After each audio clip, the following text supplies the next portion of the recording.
Two of the most popular project management methodologies are Waterfall and Agile.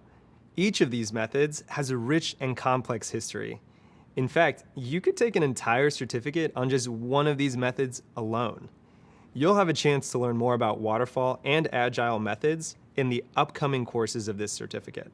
So be sure to check those out after completing this one to learn more. For now, I'll just give you a brief introduction and provide you with some examples that illustrate how different types of projects can be more successful or easier to manage when you consider which method to use. First, let's take a look at the waterfall approach. Waterfall, as a methodology, was created in the 70s and refers to the sequential ordering of phases.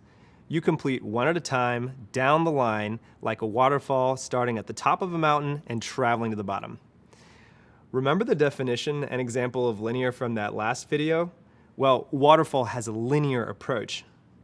At first, Waterfall was used in the physical engineering disciplines, like manufacturing and construction.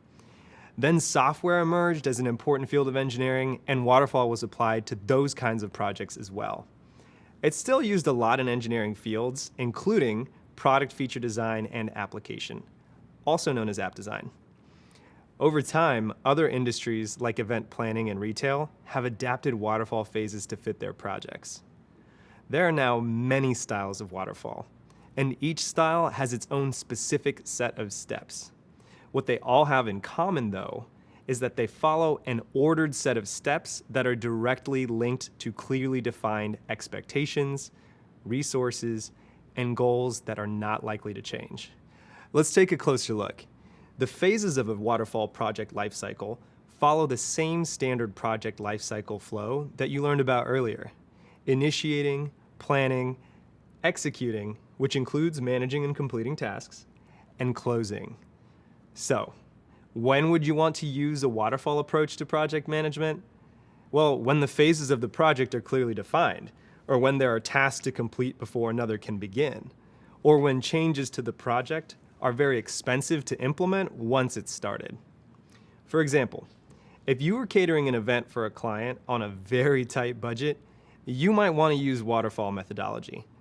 This way, you could confirm the number of guests first, then very clearly define the menu, get approval and agreement on the menu items and costs, order the unreturnable ingredients, and successfully feed the guests. Because the budget is limited, you can't afford to make changes or waste food. The traditional method won't allow for the client to make changes to the menu once the order has been placed. You can also reserve tables, chairs, and dishes because you know exactly how much and what kind of food is being prepared. A well-thought-out traditional approach to managing a project can help you reach your desired outcome with as little pain as possible during the project implementation. By spending extra effort thinking through the entire project up front, you'll set yourself up for success.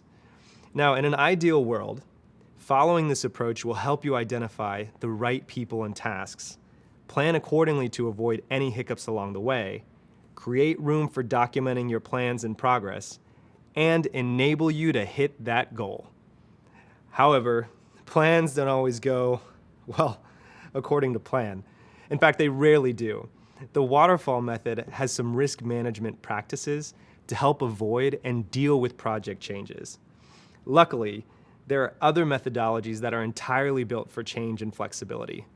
One of these is Agile, another popular project management approach. The term Agile means being able to move quickly and easily. It also refers to flexibility, which means being willing and able to change and adapt. Projects that use an Agile approach often have many tasks being worked on at the same time, or in various stages of completion, which makes it an iterative approach. The concepts that shaped Agile methodology began to emerge in the 90s as a response to the growing demand for faster delivery of products, mainly software applications at that time. But it wasn't officially named Agile until 2001. The phases of an Agile project also follow the project lifecycle stages we described earlier, generally speaking. However, rather than having to always go in order or wait for one phase to end before starting the next, Agile project phases overlap and tasks are completed in iterations, which in Scrum are called sprints.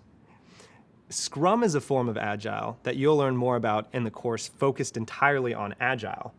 And by sprint, we do not mean running a race as fast as possible.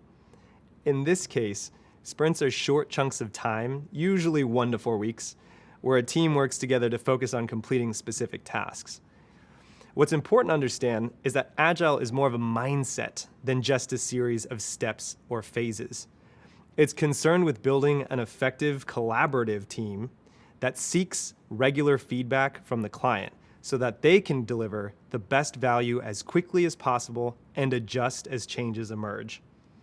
Projects that are best suited for an Agile approach are those where the client has an idea of what they want, but doesn't have a concrete picture in mind. Or they have a set of qualities they'd like to see in the end result, but aren't as concerned with exactly what it looks like. Another indicator that a project may benefit from Agile is the level of high uncertainty and risk involved with the project. We'll talk more about those things later. An example of a project that would work well with an Agile approach might be building a website. Your team would build the different parts of the website in sprints and deliver each part to the client as they are built. This way, the website can be launched with some parts, say the main homepage, that are complete and ready for public view, while other parts, maybe the company blog or the ability to book online appointments, continue to get built out over time. This allows the team to get feedback early on about what works and what doesn't, make adjustments along the way, and reduce wasted efforts. In this same website example, the waterfall method will plan for and require the whole website to be complete before it can launch. Having a basic understanding of Waterfall and Agile will help you figure out an effective way to organize and plan out your project. And knowing about these two methodologies will come in handy during future job interviews, because you'll be able to demonstrate a solid understanding of the project management landscape.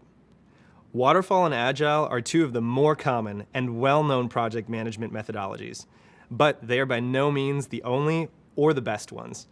In the next videos, you'll learn about Lean Six Sigma, another way to approach projects. Here at Google, believe it or not, we select from many of these methodologies for project management.